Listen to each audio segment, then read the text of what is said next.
குறித்து பாலஸ்தீனிய கவிஞர் மெஹ்மூத் தார்வீஸ் எழுதிய ஒரு கவிதை தான் இன்னைக்கு சமூக வலைதளங்கள்ல வைரல் ஆயிட்டு இருக்கு. இதை நடிகை ஆண்ட்ரியா தன்னுடைய சமூக வலைதளங்கள்ல தைரியமாக பகிர்ந்திருக்கிறாங்க. அந்த கவிஞர் எவ்வளவு அழகா எழுதியிருக்காரு பாருங்க. போர் ஒரு நாள் முடிந்துவிடும், தலைவர்கள் கை குலுக்கிக் கொள்வார்கள், இறந்து போன மகனின் வருகைக்காக வயதான தாய் காத்திருப்பாள், காதல் கணவனை எதிர்பார்த்து காத்திருப்பாள் அந்த பெண், குழந்தைகள் தங்கள் சாகச அப்பாவின் வருகையை எதிர்பார்த்து காத்திருப்பார்கள்.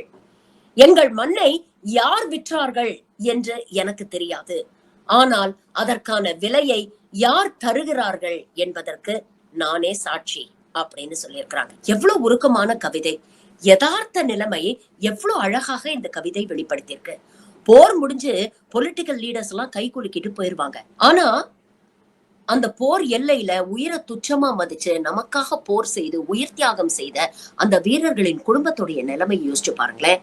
எந்த தவறும் செய்யாம போரில் உயிரிழக்கக்கூடிய அப்பாவிகளுடைய குடும்பத்தின் நிலையை யோசிச்சு பாருங்களேன். பிரச்சனை என்னவோ இரு அரசாங்கங்களுக்கு இடையேதான், ஆனா அதற்கான விலையை கொடுக்கக்கூடியது அப்பாவி மக்கள். அதனால போரை குளோரிஃபை பண்றதுக்கு முன்னால இத பத்தி கொஞ்சம் யோசிச்சு பாருங்க.